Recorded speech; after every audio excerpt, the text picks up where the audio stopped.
नमस्कार। उत्तराखंड समाचार में आपका स्वागत है। आपके साथ मैं अखिलेश चंद्र गैरोला। सबसे पहले मुख्य समाचार।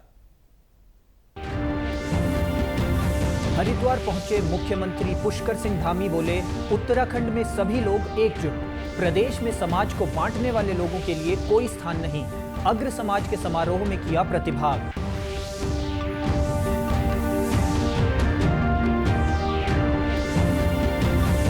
उत्तरकाशी के सिलक्यारा टनल के ब्रेक थ्रू की तैयारी पूरी।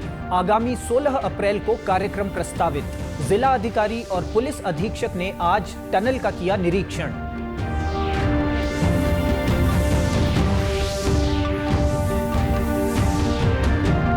और हल्द्वानी में अवैध मदरसों पर हुई बड़ी कार्रवाई। 18 मदरसे होंगे सील, अब तक 7 मदरसे सील।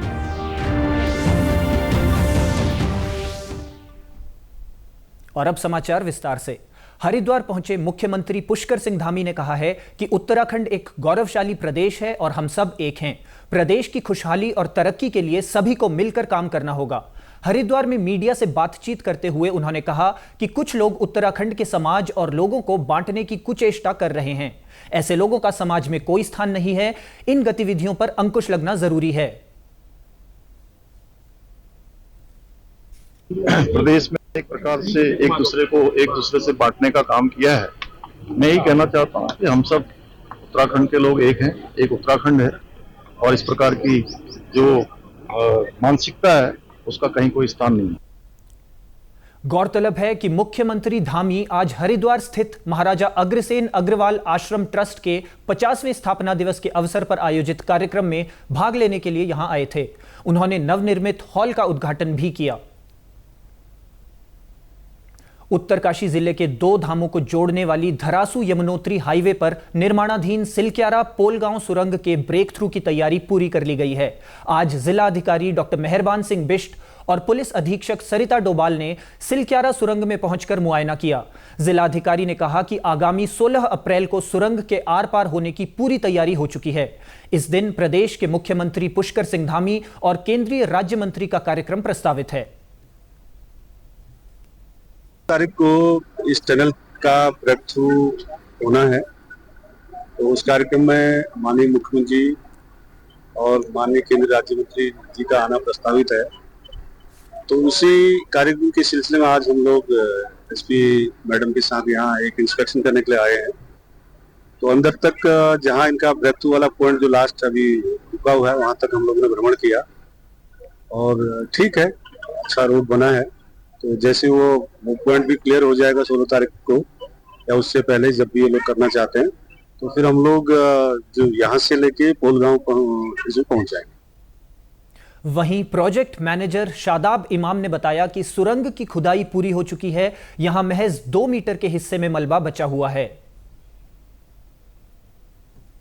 अभी इसका प्रोग्राम 16 अप्रैल 2025 को इसका प्रोग्राम रखा गया, जिसमें हमारे ऑनरेबल सीएम और केंद्रीय मंत्री हमारे आने वाले हैं और इसी के साथ NHIDCL के उच्च अधिकारियों का भी प्लान है इसमें आने का। अभी हमारा पूरा टनल प्रिपेयर्ड है ब्रेक थ्रू के लिए और अभी मात्र 2 मीटर बचा है, जो कि लास्ट दिन के लिए अभी हमने रखा है। सिलक्यारा में 2 लेन की करीब 4.5 किलोमीटर लंबी टनल बन रही है। साल 2023 में सिलक्यारा टनल हादसे में 41 श्रमिक 17 दिनों तक फंसे थे। तब लोगों की धार्मिक मान्यता को ध्यान में रखते हुए मुख्यमंत्री ने घोषणा की थी कि सुरंग के मुहाने पर बाबा बौखनाग देवता का मंदिर बनेगा, जो अब बनकर तैयार हो गया है। 16 अप्रैल को मंदिर की प्राण प्रतिष्ठा की भी योजना है। ये टनल एक ऐतिहासिक टनल है जिसका विश्व में एक अलग नाम है। आपने विगत वर्ष आपने देखा होगा, यहाँ पर ये टनल हादसे में 41 मजदूर जहाँ हमारे अंदर फंस गए थे और ऐसे प्रसिद्ध बाबा बौखनाग देवता के आशीर्वाद से वो मजदूर सभी सकुशल बाहर निकले और आज हमारी टनल भी बनकर तैयार हो गई है। तो हम इसकी सरकार की बहुत बहुत प्रशंसा करते हैं। आदरणीय केंद्रीय मंत्री आदरणीय गडकरी जी का भी धन्यवाद करना चाहते हैं, आदरणीय मोदी जी का धन्यवाद करना चाहते हैं, जिनके नेतृत्व में आज हमारी टनल लगभग ये 4.5 किलोमीटर की टनल बनकर तैयार हो गई है। सिलक्यारा पोलगांव सुरंग के ब्रेक थ्रू के बारे में हमारे संवाददाता दिग्बीर बिष्ट ने स्थानीय लोगों से बातचीत की। जिला प्रशासन ने यहाँ पे मुआयना किया है और मुआयना करने के बाद जो यहाँ पे जो छोटी मोटी कमियां हैं उनको पूरा किया जा रहा है। और हमारे साथ बौगनाग देवता के पुजारी और स्थानीय लोग हैं। आइए जानना चाहते हैं कि इस जो बौगनाग बाबा का जो इतिहास है किस तरह का है और जो जिस तरह से जो यहाँ काम चला किस तरह चला उसकी कितनी महिमा है बौगनाग देवता की। जी महाराज जी। बौगनाग देवता की ये महिमा है कि ये सबकी तमन्ना को पूर्ण करता है और ये शिवलिंग के रूप में ये स्थित हुआ बाबा बौगनाथ। और इसमें जो है लोगों को पूरा अपना कर्तव्य दिया, क्योंकि यहाँ पे छोटा एक मंदिर था तो मंदिर का थोड़ा वहाँ पे पत्थर गिर गया था और पत्थर गिरने के कारण उन्होंने थोड़ा वो मंदिर को थोड़ा आगे ले गया। तो आगे ले गया तो थोड़ा जब झटका मिला तो हमने कहा भाई इसको वहीं पे करो। फिर वो मंदिर स्थापित वहाँ पे कर दिया जहाँ वो रखा था। तो इसकी महिमा बहुत लंबी है। 17 दिन तक मजदूर अंदर रहे लेकिन एक भी मजदूर को किसी भी प्रकार की कोई क्षति नहीं पहुंची और सुरक्षित वो लोग जो है बाहर निकले। तो कहीं ना कहीं प्रशासन का, शासन का और सरकार का बहुत अच्छा सहयोग इन लोगों को मिला और कंपनी को मिला, इसीलिए सब लोग सुरक्षित बाहर निकल पाए। बाकी जो अभी यहाँ पर जो टनल का जो अभी ब्रेक थ्रू हो रहा है ये बाबा वासुकीनाथ की कृपा है, उन्हीं की कृपा से ये कार्य हो रहा है। और अब वो दिन दूर नहीं जब ये सिलक्यारा टनल ओपन की जाएगी। उत्तरकाशी से दूरदर्शन समाचार दिग्विजय बिष्ट। मुख्यमंत्री पुष्कर सिंह धामी के निर्देश पर इन दिनों प्रदेश में अवैध मदरसों पर कार्रवाई की जा रही है। इस मुहिम के तहत आज हल्द्वानी में वनभूलपुरा इलाके में चल रहे अवैध मदरसों पर कार्रवाई की जा रही है। जिन मदरसों के खिलाफ यह कार्रवाई की जा रही है उनमें कई के पास कोई मान्यता नहीं है। इसके अलावा कुछ मदरसों के खिलाफ गंभीर शिकायतें भी दर्ज की गई थीं, जैसे कि बच्चों के बैठने की समुचित व्यवस्था न होना, शौचालय और स्वच्छता की कमी, सुरक्षा उपायों के तहत सीसीटीवी कैमरे न होना आदि। कुछ मदरसे तो मस्जिदों के भीतर ही संचालित हो रहे थे, जो कि नियमों के प्रतिकूल पाया गया। प्रशासन की इस कार्रवाई को लेकर इलाके में भारी पुलिस बल तैनात किया गया है ताकि कानून व्यवस्था बनी रहे। वहीं नैनीताल के एडीएम प्रशासन विवेक राय ने बताया कि अब तक 7 मदरसों पर कार्रवाई की जा चुकी है और कुल 18 मदरसों पर कार्रवाई होगी।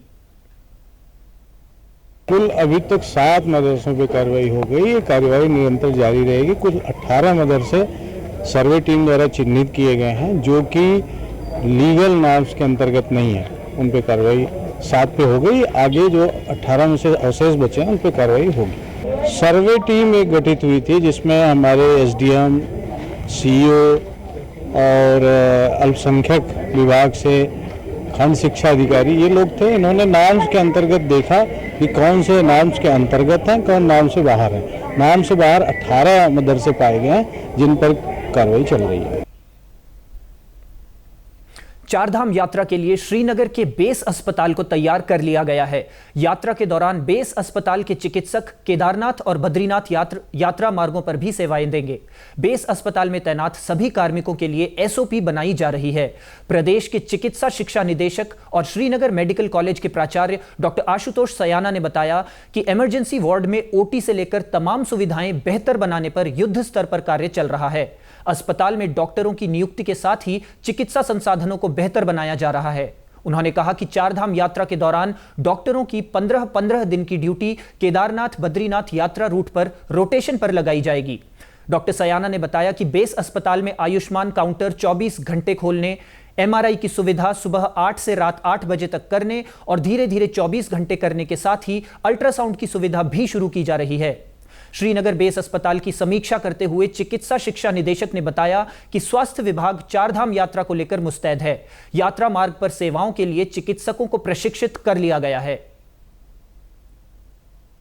समस्त चिकित्सकों की कर चुके हैं। जो भी बीमारियां वहां पर इस दौरान देखी जाती हैं, गत वर्ष हमने देखे हैं, चाहे श्वास की परेशानियां हो, जो है हार्ट से संबंधित बीमारियां हो और जो है एक्सीडेंट से रिलेटेड, तो ये समस्त जो है इनका हमने ट्रेनिंग अपने जो है मेडिकल कॉलेजों में, वहाँ पर स्किल सेंटर बने हुए हैं हमारे मेडिकल कॉलेजों में, और एक जो है मॉड्यूल बने हुए हैं हर बीमारी के, जो ऊंचाई वाले जो है क्षेत्रों में जो भी परेशानियां हो सकती है उनकी ट्रेनिंग की जा चुकी है।